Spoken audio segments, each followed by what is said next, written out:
What's going on, guys? Lon here from Android Authority, and for many years Samsung was highly criticized for their build quality and heavy use of plastic, and each and every year we eagerly waited and hoped that that would all change. Well, with the Galaxy S6 Edge, that change is now, but it didn't just happen overnight. Over the last several months there was an evolution. It all started with the Galaxy Alpha, one of Samsung's first Android smartphones to feature the use of metal, but it was only along the frame. A few months later came the Galaxy Note 4 and Note Edge, which were essentially blown up Galaxy Alphas with beefier specs and an S Pen. More recently, Samsung released their A series, which were a bunch of low to mid-range phones, but they were the first crop of smartphones from Samsung to not feature a sliver of plastic, and that leads us to today. This is the Samsung Galaxy S6 Edge. The evolution is complete, and it may have taken longer than we anticipated, but you know what they say. Some of the best things in life are worth waiting for. While Samsung may have taken some inspiration from existing products, there's no denying that the S6 Edge is Samsung's most beautiful phone yet. Samsung has finally given us a phone that is fitting of the flagship title and the high price tag that comes with it. The S6 Edge features a metal frame with chamfered edges that sandwich between two pieces of Gorilla Glass 4, and in the hand it feels solid.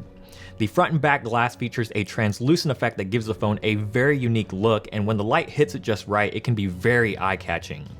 Although this is a new direction for Samsung, there are still many design cues that tell you this is a Samsung device through and through. The power button is in its typical location on the right with the volume buttons on the opposing side, both of which are very meaty and tactile. The home button flanked by capacitive recent apps and back button can be found along the front, along with the usual sensors, front-facing camera, and a very bright notification LED light above the display. The IR blaster and nano SIM slot can be found up top, and the usual 3.5mm headphone jack and single speaker have been shifted to the bottom with the micro USB port sitting squarely in between. The heart rate monitor also makes a return on the rear next to the camera. Speaking of the camera, it does protrude quite a bit from the body of the phone, but this isn't anything new. We've seen plenty of other phones out there with protruding camera lenses, and they've seemed to hold up just fine, and so far the S6 Edge seems to be doing the same. The big elephant in the room with this year's design is the lack of expandable storage, a removable battery, and IP certification, which means it's no longer dust and water resistant like it was on the S5, and some may view this as a step backwards. Some may not even care, and to be honest, some may not even really notice. And Samsung has typically always been about function over form, and some may argue that they've leaned really heavily on the function side of things over the last several years, especially with all the hardware and software features that they've piled onto their devices, like the heart rate monitor, air gestures, and whatever else you can think of. And this year they decided to go with form over function, and it's really going to be up to you to decide whether that premium design is worth those sacrifices. Because as of right now, Samsung seems to think so. The star of the show on the S6 Edge is really the display. It's a 5.1-inch Super AMOLED screen with Quad HD resolution, and at a whopping 577 ppi, this is Samsung's sharpest screen yet. Say what you will about Quad HD, but there's no denying that this screen is gorgeous. Obviously, since it's Super AMOLED, you get all the great characteristics that you come to expect, like deep blacks, high contrast ratios, and saturated colors.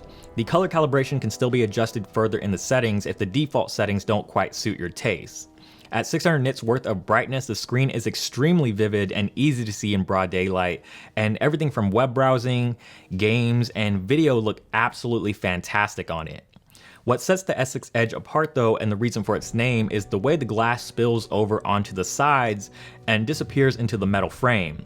This time around it's on both sides of the display, meaning you don't have to flip it upside down if you're left-handed like on the Note Edge, and no longer are the edges a separate piece either, and instead it is now one single display. These edges bring about some neat software tricks specific to the S6 Edge itself, which we will get into a little later on, but what I really love about the curved edges is the swiping experience. It's extremely smooth and seamless and plays very well with all the slide-out elements found all over Android 5.0. Also, when you're sliding elements in and out from the edges, there's a certain illusion that is created. It appears as if the UI is rolling in from underneath the glass as you swipe inwards and disappearing nicely as you push back outwards. At 5.1 inches, the S6 Edge will still be within the realm of one-handed use for most people, but what I think a lot of people are going to be really curious about is how the S6 Edge feels in the hand. Is it awkward? Is it more difficult to hold?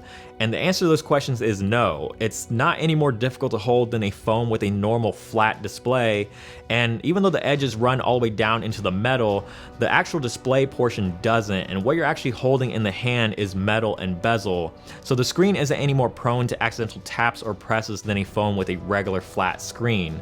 And with the way that Samsung has implemented the features that take advantage of the Edge design, they're actually really difficult to trigger unless you're intentionally trying to do so. It's been a while since we've seen an Exynos-powered smartphone from Samsung here in the States, but this year Samsung opted to not go with Qualcomm. For whatever reasons that may be is discussion for another day, but globally the S6 Edge is being powered by Samsung's latest Exynos 7420 and 3GB of RAM.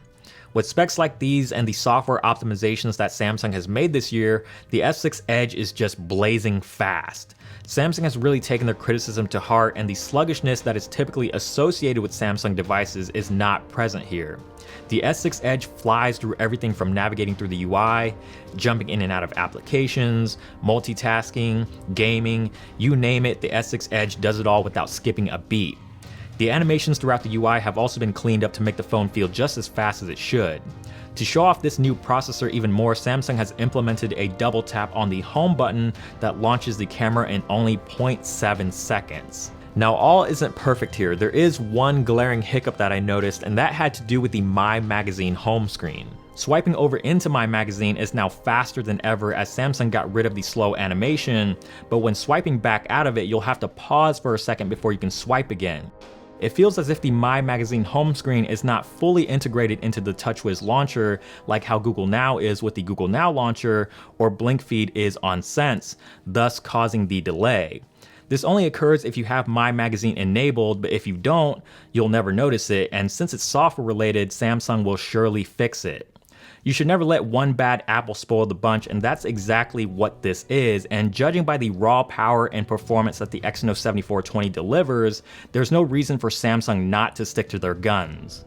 With expandable storage and removable battery gone from the equation, Samsung has done a few things to augment the hardware situation. The Galaxy S6 Edge now starts off with 32GB of storage, with 64 and 128GB options also available.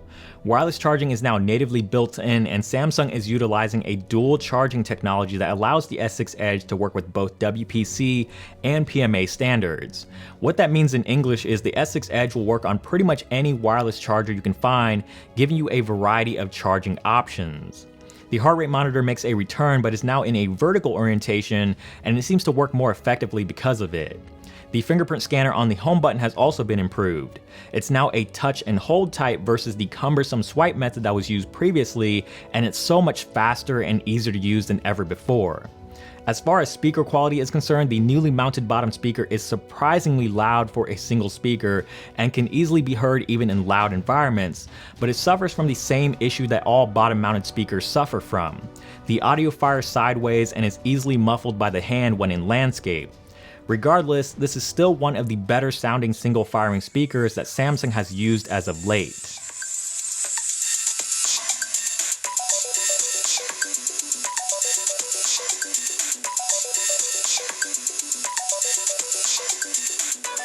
Samsung has also decided to ditch their ISOCELL camera technology in favor of what might be considered a more traditional sensor, but this change is really for the better. It's a 16 megapixel sensor with OIS, which just wasn't possible with ISOCELL, and it features a very wide aperture at f1.9. The camera UI has been cleaned up and simplified, and many users should find it a lot quicker and easier to navigate. You have basic camera settings like filters and HDR mode, which now features an auto mode that takes the guesswork out of when you should use HDR. Camera modes are easily accessible by swiping to the right or tapping the mode button in the bottom right corner. The camera modes have also been slimmed down to just a few like panorama, selective focus, and a pro mode for full manual controls with the option to download more. A new one called Virtual Shot has been added, allowing you to take a full 360-degree view of an object, and it looks really cool on the viewfinder, but it's not something that can easily be shown on social media. The picture quality is the most important, and the camera absolutely delivers. Pictures are super sharp, colorful, and full of detail, and the shutter speed is extremely quick, and more often than not, I got exactly the image I wanted on the first try. The tracking autofocus is a nice touch, especially for moving objects like cars or pets, and the f1.9 aperture gives off a natural bokeh effect that just can't be beaten by fancy software tricks that some cameras out there are trying to compensate with. HDR also works well on this camera to bring out some extra detail. It's not overly aggressive like some other cameras, but sometimes you'll be hard pressed to see much of a difference between the standard shot and the HDR shot. 4K video recording is also possible, and even though video stabilization is disabled in this mode, the built-in OIS prevents the video from becoming overly shaky.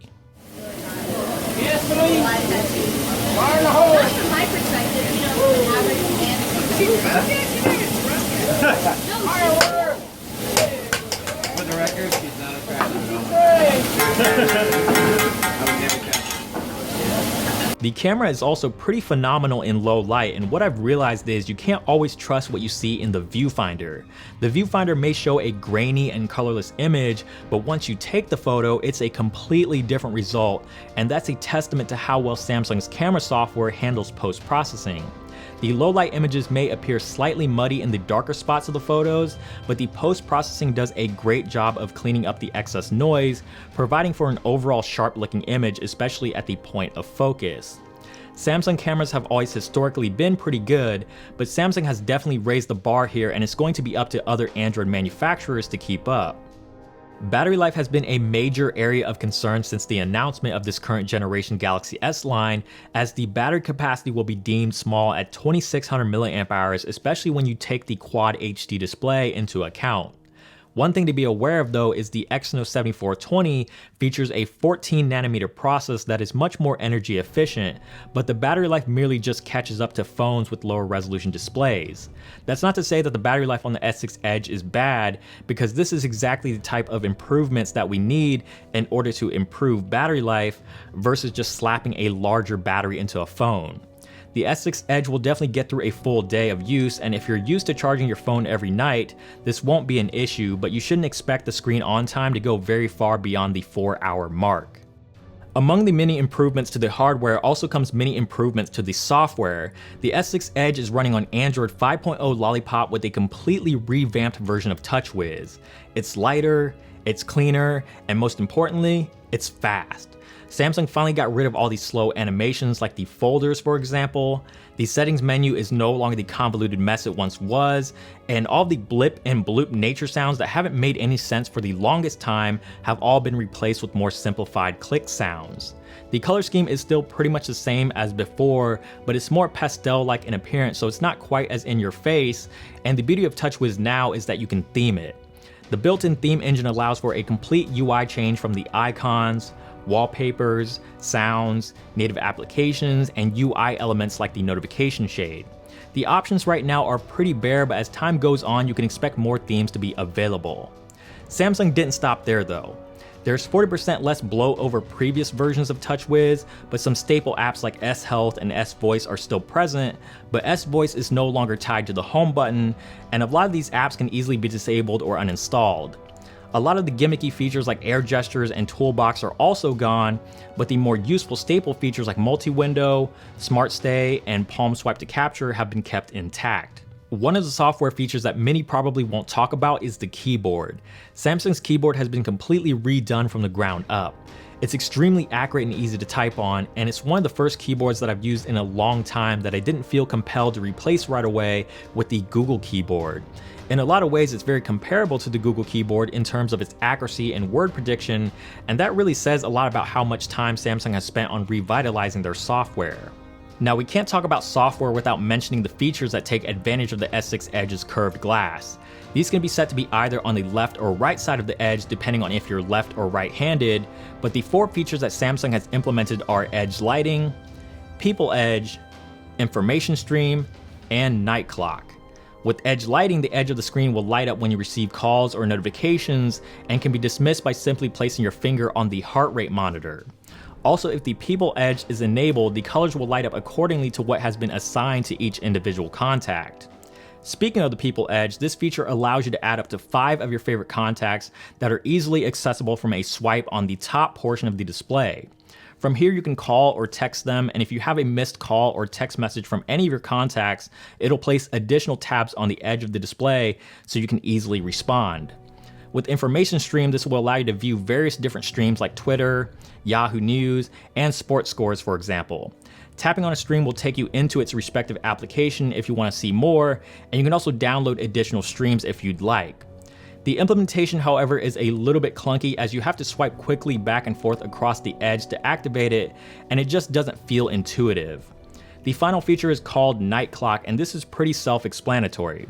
The edge can be used as a night clock, and you can set the hours at night for it to automatically come on so that it's on when you go to bed and off when you wake up in the morning. Some may view these features as gimmicky, and personally I think People Edge and Night Clock are going to be the ones that people use the most, because with a display like this, I don't think very many people are going to want to set their phones face down in order to take advantage of the edge lighting. And like I said, the implementation of the Information Stream is just a little bit clunky and not very intuitive, and I think it would have been better to maybe see a double tap to activate the Information Stream versus the awkward swipe gesture that they have going on right now. But like most Samsung features, these can easily be ignored or completely disabled if you don't want them.